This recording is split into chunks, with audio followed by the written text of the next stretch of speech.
Before I start, I want to provide a disclaimer that this video is intended for viewers who are familiar with the songs in question. While I will bring up relevant parts of each one when discussing the characters, I will not be analyzing them line for line, as doing so would drag on an already long discussion so much more. I recommend giving them a listen before joining in if you haven't already. Thank you for understanding. I have been thinking about how the year 2020 changed our attitude toward music production due to a certain world-altering event. It also helped me remember when Taylor Swift compiled a playlist dedicated to specific characters from her 2020 albums Folklore and Evermore. It's the perfect opportunity to discuss fictitious women with a musical twist. The concept of recurring characters in songs is nothing new. For example, Tommy and Gina have appeared in a few Bon Jovi songs, and Mary is Bruce Springsteen's go-to out of all his women characters. But it's not often that artists intentionally place characters from different songs in the same universe, which is precisely what Swift did with Betty, Dorothea, Marjorie, August or Augusta, Este's friend in No Body, No Crime, and the unnamed narrator in Right Where You Left Me, to create the chapter she calls Ladies Lunching. I'm nigh certain that this chapter title alludes to the history of Ladies Who Lunch. So before we get into our analysis, we should explore this concept to later understand why and how Swift may have reinterpreted and repurposed it for her characters.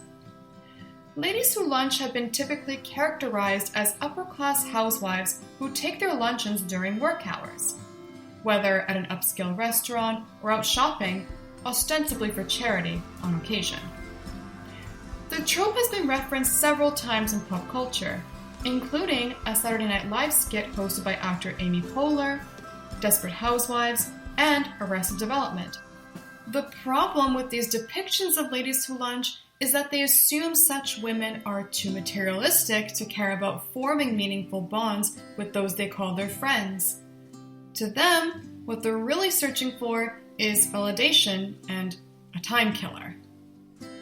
Even if it is true that these women enjoy fashion and parties, who's to say their interests in general don't help them grow closer and transform their relationships into something deeper? Not to mention how presumptuous it is to suggest that all women who relate to the trope want their flaws justified. It's possible for them to desire affirmation during their darkest times, despite the acknowledgement that they may have difficulties to work through. After all, there's usually a reason for the supposed frivolity. I don't want to necessarily accuse anyone who's ever referenced Ladies Who Lunch in their media of doing anything other than making what they believe is a harmless joke. But when I notice a pattern that could end up contributing wild misconceptions about fictional, or more importantly, real women, I feel compelled to comment on it. With all this in mind, let's pay a visit to the Ladies Lunching and learn just how Swift attempted to rectify our perceptions of women who just want to sit down and have a chat together. And just as another disclaimer, the way these characters interact and contribute to their collective is entirely of my own imagination, based on what can be discerned about them in the lyrics. To give a quick rundown of what each song entails, Betty is an apology from James's perspective for cheating on her with Augusta. And there's a gossip in the story named Inez who was right about him, but they still get back together. Dorothea is about reminiscing with her ex about the rural life she left behind in favor of becoming a famous Hollywood actor. And just as a side note, Swift confirmed she went to school with Betty, James, and Inez. Another song from Evermore, 'Tis the Damned Season, is from her perspective. Marjorie is actually based on Swift's deceased maternal grandmother, who taught her life lessons and inspired her to pursue music. More on the song later in the video. In August, Augusta mourns her summer fling with James. And in No Body, No Crime, a friend of Este, who was presumably offed by her husband after discovering he cheated on her, avenges her by returning the favor, and her sister with an alibi ends up framing his mistress, who actually suspects the friend. And finally, in Right Where You Left Me, the unnamed narrator expresses heartbreak over losing her love and not knowing what happened. Betty and Dorothea already know each other, so I could see them starting up a support group of sorts that, motivated by their own life trajectories, provides a space for women in the area to share their traumas and struggles. Upon learning who Augusta is, I imagine Betty would invite her to join them, perhaps encouraged by Dorothea. The only other women to show up are the late Este's friend and the unnamed narrator, who will likely choose to remain anonymous. Este is probably named because she was well known in the community, or at least well publicized when she went missing, and people had been searching for her all this time. In this scenario, the songs are the characters telling their stories to each other. I will start with Betty and Augusta. I also do have to consider Cardigan as a companion piece to Betty and August, because it's from Betty's perspective. So Betty would explain both her and James's sides of the story to everyone. Dorothea, who doesn't dance around meetings with her ex, might advise Betty to not fall for pretty apologies on paper and confront James directly with what she learned from Augusta, warning her that even if Inez is right about something, to never rely on her for information. Este's friend may, perhaps unexpectedly, side with Dorothea and encourage Betty to create a support system like she wishes she did. I feel the unnamed narrator would be on the other side of that same coin, telling Betty to be more wary and set boundaries with James. In her opinion, Betty shouldn't necessarily always be the confrontational one. Rather, she ought to create situations that would prompt him to initiate the conversation like how she wishes her ex would. I could definitely see all of them, including Betty, sympathizing with Augusta especially. In Betty's case, she would probably acknowledge she made the choice to trust James and would have to take what comes with it. She doesn't deserve it, to be clear, but it's not her responsibility to change him. Now I'll move on to Dorothea. Betty would likely encourage her to give the relationship another try. Augusta, and especially the unnamed narrator, may tell her to really stop and reflect on her heartbreak, as it's clearly there even if she tries to hide it behind an aloof fling, maybe even taking a break from acting to do so. Este's friend might agree, but more in the sense that she needs to avoid situations and spaces that will get her too attached when making sound decisions about what she needs to do, particularly the relationship. Next is Este's friend. She obviously has the controversial story, so I must tread carefully. Maybe she tries to cope by making it sound humorous. I don't think the other women would turn her in though. Instead, they'd probably warn her to share as much as it makes her feel safe to, since they only just met.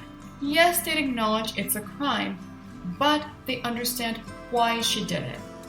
They'd say it's up to her whether she wants to turn herself in or disassociate and distance herself away from here as far as possible, especially since the mistress might cause problems. Who, speaking of which, how do we know for sure she wasn't a conspirator somehow?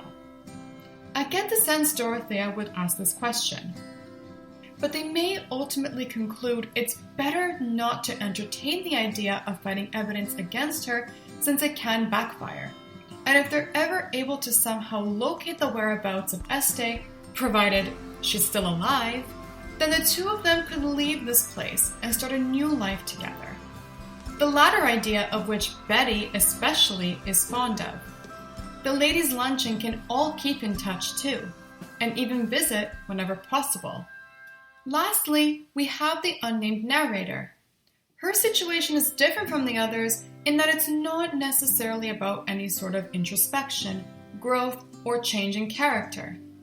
Even though Este's friend is in a completely incomparable scenario, I think she'd have something noteworthy to say. namely that the unnamed narrator should find out what really happened, because she never did that herself and berates herself for not calling Este or her family, or even accompanying her back to the house, something, but rather acted on impulse after the fact. Marjorie was a real person, so she doesn't qualify for What a Gal. But I think we can use her song as part of the other characters' development and perhaps consider it folklore for them. The other women would likely tell it to the unnamed narrator to remind her, just like it does them, that she should never lose sight of herself, her values, and her future, no matter how she decides to get closure. I find myself taking plenty away from attempting this exercise. The strength of these characters comes from how their individualities make up their collectivity. On their own, there isn't as much to say about them. But once we view them as interacting with one another, there's a potentially complex and engaging story in comparison. Their songs are their backstories, and these shape their identities that give us something to work with when pondering how they might perform before others. We create meaning for them and their dynamic within the group. Being vulnerable, allowing the others to do the same, and being involved in each other's journeys is what connects, develops, and perhaps eventually heals them in our minds, much like us in the real world. Whether or not it's intentional, it's possible that Swift is making the point with her ladies' lunching that we shouldn't use stereotypes and assumptions such as cattiness and gossip to dismiss women's conversations. And if I were to take it further, I'd say part of the idea is to not expect people or to depict characters as having the right advice or opinions all the time, but rather to acknowledge that the way people go about things in life is nuanced and can take the form of compromising multiple perspectives, as I've shown here. We also can't assume that they're all going to agree with one another, completely at least. However, they can still respect and validate each other's contributions while trying to strike a compromise or figuring out how to internalize insights that best accommodate their individual situations. At the end of the day, they would make their own choices. I could see us wanting that for them because that's what we would probably do too. Swift is considered to be a strong songwriter in the pop genre, so I wonder how she could be an influence on other artists to craft lore around their own albums, especially in a world that's grappling with the threat of artificial intelligence. I imagine they'd have to be even more perceptive, critical, and thoughtful of what they research, who they talk to or interview, what they observe, how they live their own lives, and reflect on what they do more than ever before. Finally, I think Ladies Lunching might encourage listeners to consider scenarios that they relate to, or maybe don't, and how they navigate them, communicate them to others, and translate those observations to their own storytelling, while also acknowledging that they often will have to separate their personal feelings from it, looking instead from the perspectives of other characters, much as it would people in real life, for it to make sense. That's why I want to hear from you now. How would you have interpreted a possible conversation between the ladies lunching? Let me know in the comments below, and thanks for listening.